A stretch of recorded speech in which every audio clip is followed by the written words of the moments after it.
L'atelier d'usinage est un endroit intéressant et stimulant, mais il n'en demeure pas moins que c'est un endroit excessivement dangereux. Il est important de suivre à la lettre les consignes et les règles de sécurité présentées par votre professeur. C'est excessivement important. Aujourd'hui, on veut regarder le repérage de bord. On va regarder la méthode de repérage au toucher. On va regarder l'appareil de repérage à ressort antagoniste, ou si on est mieux en anglais, un edge finder. On va regarder le repérage de bord à l'aide d'un équerre de repérage. Et finalement, on va regarder le repérage à l'aide d'un comparateur à cadran de précision. Mais avant de parler de repérage de bord, surtout lorsqu'on utilise une fraiseuse verticale qui a une tête inclinable, donc qui peut pivoter dans deux plans, il faudrait s'assurer tout d'abord que la tête est bel et bien alignée, perpendiculaire dans ces deux plans à la table de travail. Et on fait ça à l'aide d'un comparateur à cadran qui va venir effleurer la surface de la table et que je vais pouvoir l'utiliser pour vérifier l'alignement de ma broche. Donc, je constate ici que j'ai un désaxement d'à peu près 1 millième de pouce sur la pleine profondeur de la table. Donc, presque 10 pouces de profondeur, 1 millième de désaxement. Amplement bon pour le type de repérage de bord qu'on veut faire. Bon, la tête est bien alignée. J'ai installé et aligné un étau, parce qu'évidemment, si on est pour repérer le bord, il va falloir que l'étau soit bien aligné, sinon ça ne servira pas à grand-chose. J'ai installé un morceau. Ici, j'ai installé un bloc de montage, donc un bloc 1, 2, 3 qu'on appelle souvent dans le métier. C'est une pièce qui a des surfaces finies, fait que l'option de venir frotter l'outil sur le côté de la pièce ici ne s'offre pas à nous. Il va réellement falloir utiliser des méthodes de repérage là, non destructifs ou qui n'endommagent pas les surfaces que je suis en train de repérer. Donc, notre première méthode de repérage va être au toucher. Et pour ça, je vais utiliser un goujon d'1/4 de pouce, trempé et rectifié, donc un cylindre très précis, que je vais monter dans un mandrin porte-forêt.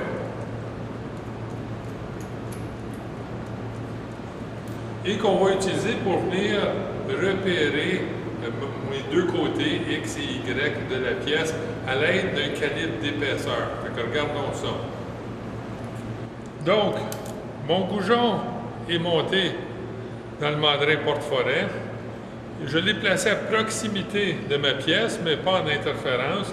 J'ai choisi un calibre d'épaisseur de 10 millièmes de pouce que je vais utiliser pour venir évaluer la proximité du goujon et du côté de ma pièce. Donc, je vais rapprocher le goujon du côté de la pièce et à l'aide du calibre d'épaisseur, évaluer par friction mon positionnement. Donc, je vois ici que j'ai juste une légère friction entre le goujon et le côté de la pièce. Le côté de mon goujon se situe donc à 10 millièmes de pouce du côté de la pièce que je suis en train de palper. Je vais donc placer mon cadran ou mon indicateur digital à 0 à cet endroit-là. Puisque je viens de contacter la pièce avec mon goujon dans l'axe X, je vais donc maintenant placer mon X à 0. Je peux maintenant remonter la broche pour dégager la surface de la pièce et avancer la moitié du diamètre de ma pige plus le 10 millième de ma cale d'épaisseur. Donc, 135 millièmes de pouce au total.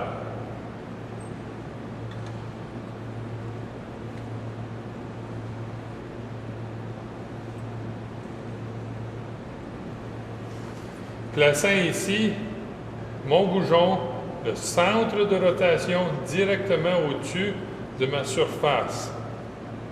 Finalement, je replace mon axe X à 0. Cette surface est complétée, je peux maintenant passer à l'axe Y. Donc, je reprends la même série d'opérations dans l'axe Y. Je me positionne à côté de ma surface. Je vais baisser ma broche et à l'aide de la cale d'épaisseur, venir avec une légère friction me positionner contre cette surface-ci. Je vais ensuite retirer mon palpeur, mettre mon lecteur digital à 0 dans l'axe Y, avancer de 135 millièmes, qui est la moitié de mon palpeur, plus la cale d'épaisseur de 10 millièmes que j'ai utilisée. Donc 135 millièmes.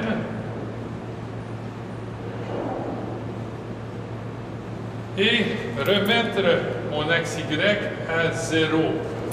Je peux maintenant physiquement déplacer la machine pour avoir mon 0, 0 et je devrais constater que mon outil se trouvera directement au-dessus du coin de la pièce.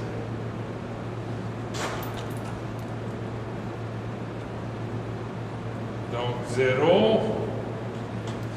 Et je constate ici que je n'ai pas fait d'erreur. Mon goujon est bel et bien au-dessus du coin de la pièce. Donc, j'ai fait ici un palpage ou un repérage à l'aide d'un palpeur, donc un repérage au toucher, pour repérer un coin de référence sur une pièce. Ce coin-ci est maintenant le coin 0, 0. On va maintenant regarder le repéreur linéaire à ressort antagoniste. Le repéreur linéaire à ressort antagoniste a une tête flottante qui va se désaxer lorsque le côté du palpeur vient en contact avec le côté de la pièce qu'on est en train de repérer. C'est un outil rotatif qu'on va utiliser à environ 800 tours minute. Le bout du palpeur mesure, dans ce cas-ci, très exactement 200 millièmes de pouce.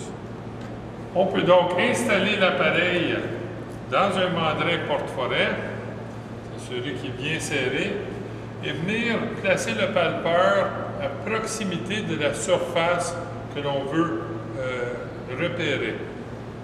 Je constate que le palpeur est présentement désaxé. Je vais partir la broche, rapprocher le palpeur de la surface à repérer, et on va voir qu'au fur et à mesure que je me rapproche, le palpeur va tourner de plus en plus concentrique par rapport à son corps. À un moment donné, lorsqu'il devient parfaitement concentrique, on va constater que le palpeur va se désaxer dans le sens de rotation. C'est à ce moment-là, bien précisément, que je sais que le côté du palpeur est égal avec le côté de la pièce, et je devrais donc avancer par la moitié du diamètre du palpeur, qui mesure 200 millièmes, donc je vais avancer 100 millièmes de pouce pour placer le centre du palpeur directement au-dessus du côté repéré de la pièce. Allons-y.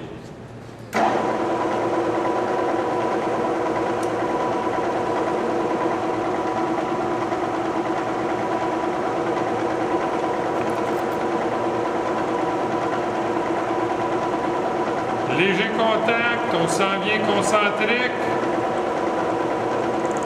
Désaxement. On reprend.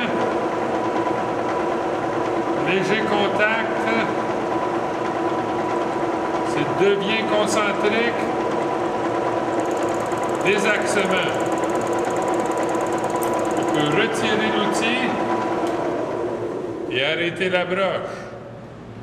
On vient juste de palper la surface dans la direction X de la table.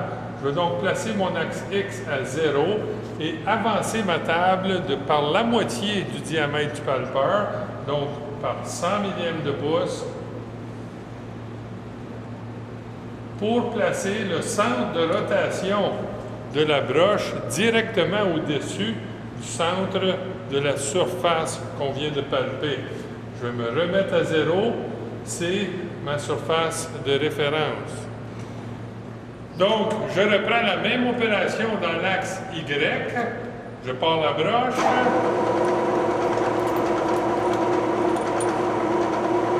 On descend le palpeur. J'approche la surface Y. Le palpeur devient concentrique, se désaxe. Je retire l'outil. Je place mon axe Y à 0. Avance l'axe par 100 millièmes pour placer le centre de rotation directement au-dessus de ma surface. Je peux maintenant retourner physiquement à 0, 0 pour vérifier si je suis bel et bien au-dessus du coin de la pièce qui devient maintenant mon coin de référence.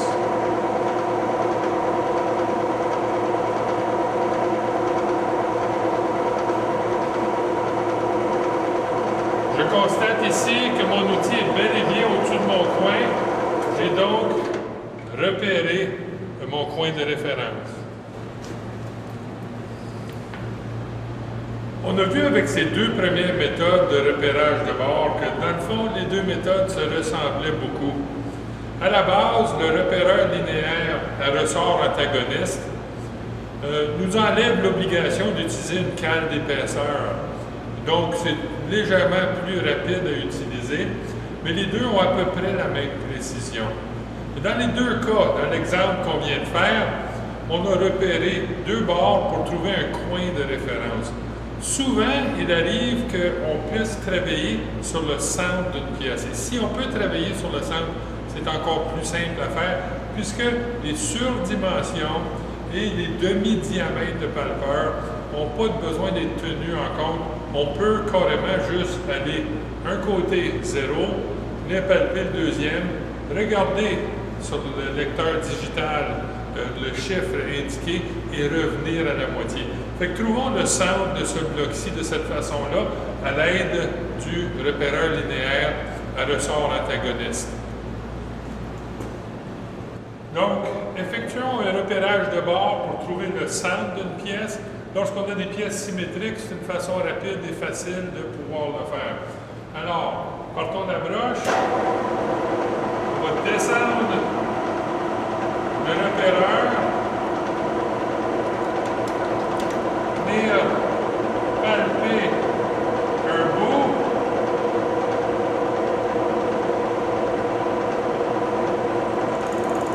Désaxement. Vérification. Axe X à 0. Je vais relever mon palpeur. Venir toucher au deuxième côté.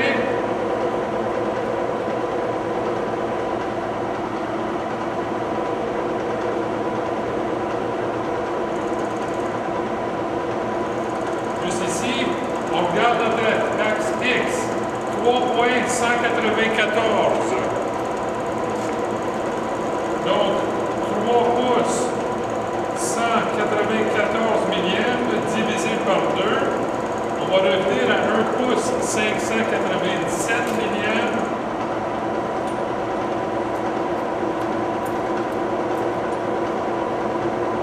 Un pouce, 597 millièmes. On est maintenant en plein centre de notre pièce. On reprend la même opération dans l'axe Y, le tour est joué, on est au centre du morceau, c'est rapide et c'est précis. Une méthode encore plus précise de faire un repérage de bord est d'utiliser un comparateur à cadran à bascule pour le faire.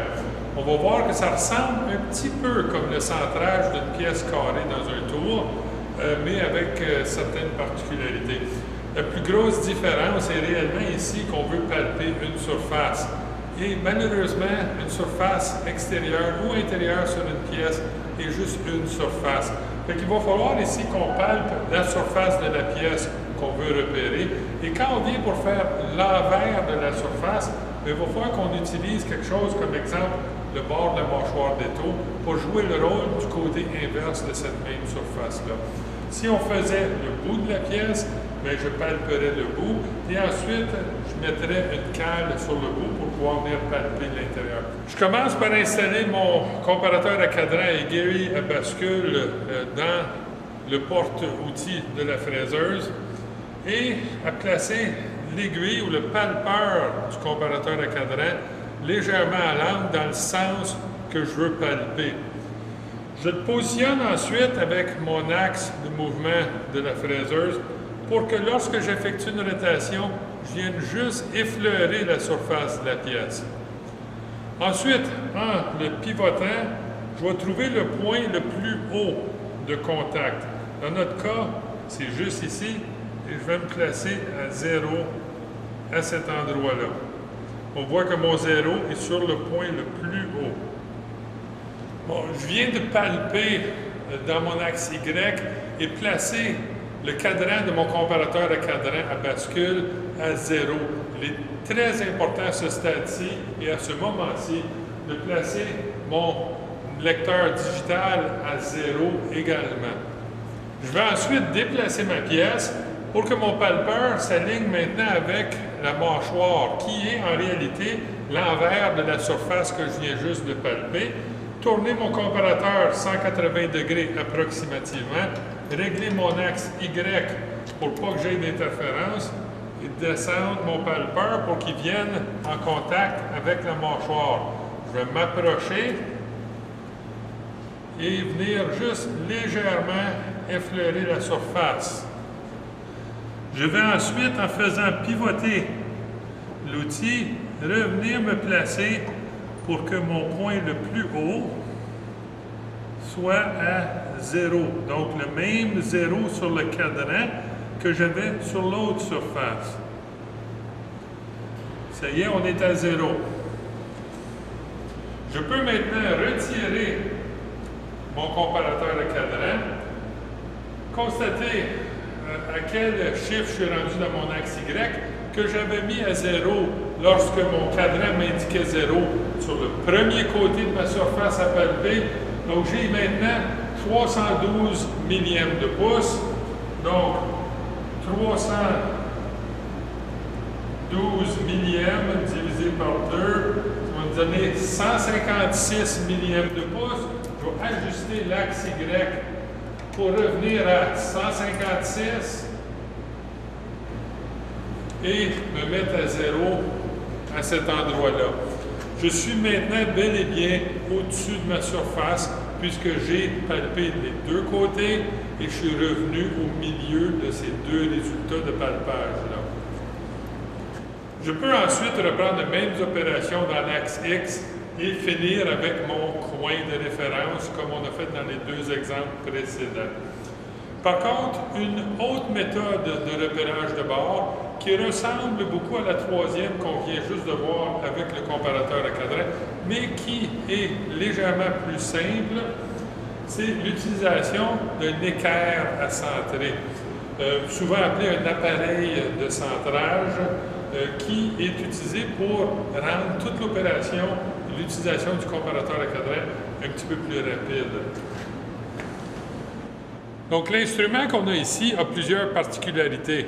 Entre autres, deux surfaces très précises, séparées par un angle très précis de 90 degrés et incorporant deux petits aimants qui permettent de le fixer très précisément sur le coin d'une pièce. Elle incorpore également un trou au centre qui, lui, est positionné très exactement sur le point d'intersection des deux surfaces angulaires en dessous. Ce qui veut dire que lorsque je place le bloc sur le coin d'une pièce qui est déjà précis et carré, et si j'indique le trou pour trouver le centre, bien, l'axe de rotation de mon comparateur à cadran va être exactement au-dessus du coin de la pièce. Donc, c'est comme si je palpais deux surfaces en même temps, un petit peu plus rapide. Donc, je commence par me placer approximativement au-dessus du centre du trou à palper. On va y aller le mieux possible à l'œil. Et ensuite, descendre à l'intérieur de notre trou. On va s'ajuster quelque peu, désaxer notre palpeur pour qu'il vienne proche du bord du trou, de vérifier visuellement si on est proche du centre. On est pas pire. Je vais désaxer légèrement plus.